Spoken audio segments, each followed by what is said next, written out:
Everyone, आज का मेरा एक इम्पॉर्टेंट टॉपिक है जिसमें हम ये डिस्कस करेंगे कि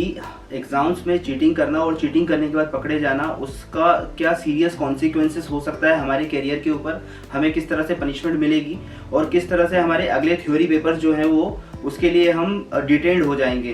तो हमारी यूनिवर्सिटीज़ के कुछ रूल्स एंड रेगुलेशंस हैं, आपको पनिशमेंट किस तरह से दी जाएगी, ये सारी चीज़ें हम इस वीडियो में डिस्कस करेंगे।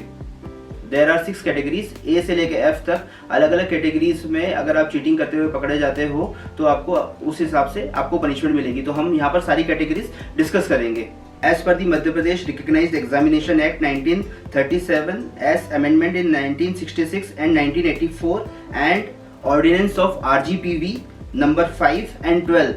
अगर कोई स्टूडेंट्स एग्जाम्स में चीटिंग करते हुए पकड़ा जाता है तो देयर आर 6 कैटेगरीज जिसके अंतर्गत उसको पनिशमेंट मिलेगी। कैटेगरी नंबर ए,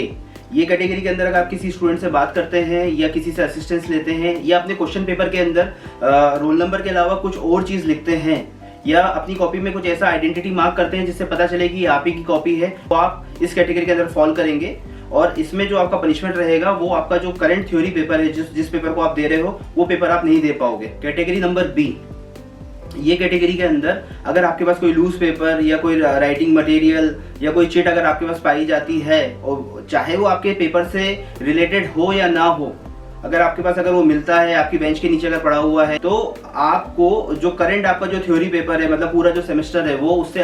आपको डिबार्ट कर दिया जाएगा, पूरा सेमेस्टर आपका बैक हो जाएगा। कैटेगरी नंबर सी, अगर कोई स्टूडेंट इन्विजिलेटर को आंसर शीट सबमिट नहीं करता है और अपने साथ लेके जाता है या आंसर शीट में से कोई पेपर अगर फाड़ता है और लेके जाता है या फिर आंसर शीट के अंदर कोई दूसरा पेपर चिपकाता है, तो उस केस में क्या होगा कि आपका जो करंट थ्योरी पेपर है, मतलब करंट सेमेस्टर जो है वो तो पूरा डिबार्ट होगा, आपको अपकमिंग सेमेस्टर में भी आपको नहीं बैठने दिया जाएगा। मतलब आपका जो जैसे फॉर एग्जांपल अगर आप थर्ड सेमेस्टर में है तो थर्ड सेमेस्टर आपका बैक तो होगा ही होगा, साथ में फोर्थ सेमेस्टर के एग्जाम में भी आपको अलाउड नहीं किया जाएगा बैठने के लिए। कैटेगरी नंबर डी, ये कैटेगरी में अगर जैसे आपके पास कोई लूज पेपर वगैरह या कोई आप जो मैंने ABC आपको कैटेगरी बताई है, इस कैटेगरी के अंदर आप फॉल करते हो और आपका UFM का केस बनता है, तो UFM का जो फॉर्म है अगर उसके ऊपर आप सिग्नेचर करने से मना करते हो, कोऑपरेट नहीं करते हैं, तो आप कैटेगरी नंबर डी के अंदर फॉल करेंगे। और इस कैटेगरी के अंदर जो आपकी प्रेजेंट एग्जामिनेशन है वो तो कैंसिल होगी ही होगी और आप अगले दो एग्जामिनेशन, मतलब अगले आप 2 सेमेस्टर्स के लिए डीबार्ड हो जाएंगे, मतलब आपके 3 सेमेस्टर जाएंगे इसके अंदर।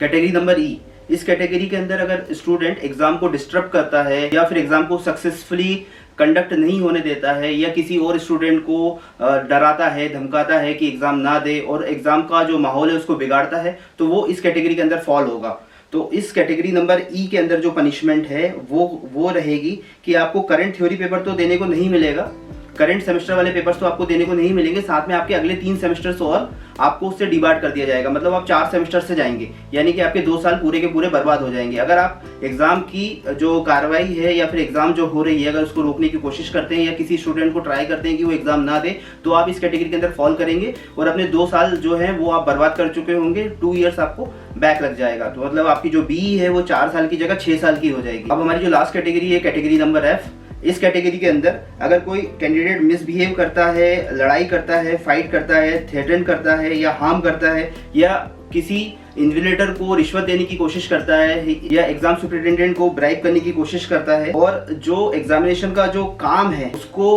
डिस्टर्ब करता है, एग्जाम सेंटर पे अगर वो कोई वेपन लेके आता है, कोई पेट लेके आता है, कोई डॉग लेके आ गया या कोई पक्षी लेके आ गया, कोई अगर बर्ड लेके आता है, तो भी आप उस केस में आपका क्या है कि जो एग्जाम है वो डिबार्ट होगा और जो इसकी पनिशमेंट है उसमें क्या होगा, उस पनिशमेंट में आपको आप करंट सेमेस्टर से तो आप जाओगे ही जाओगे, अगले आपके जो चार जो एग्जामिनेशन है, मतलब अगले जो आपके 4 सेमेस्टर्स हैं उससे आपको डिबार्ट कर दिया जाएगा। मतलब आप पूरे 5 सेमेस्टर के लिए चले जाओगे, मतलब 2.5 ईयर्स के लिए आपको एग्जाम नहीं दे पाओगे। साथ ही साथ आपके अगेंस्ट FIR भी होगी, तो आपके खिलाफ FIR होगी, पुलिस कंप्लेंट होगी और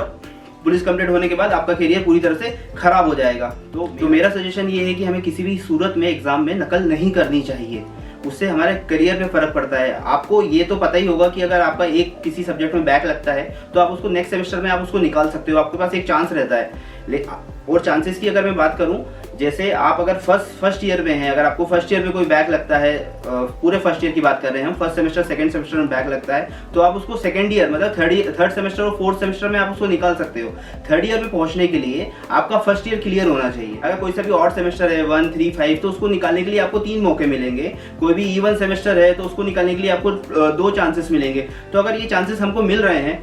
तो हमें उनका फायदा उठाना चाहिए। बैक लग रहा है तो कोई बड़ी बात नहीं है, कोई इशू नहीं है, बैक लग रहा है, लेकिन हमें नकल नहीं करना है, हमें चीटिंग किसी भी हालत में नहीं करना है। क्योंकि जो कैटेगरीज मैंने आपको बताई है उसमें हर कैटेगरी में इस तरह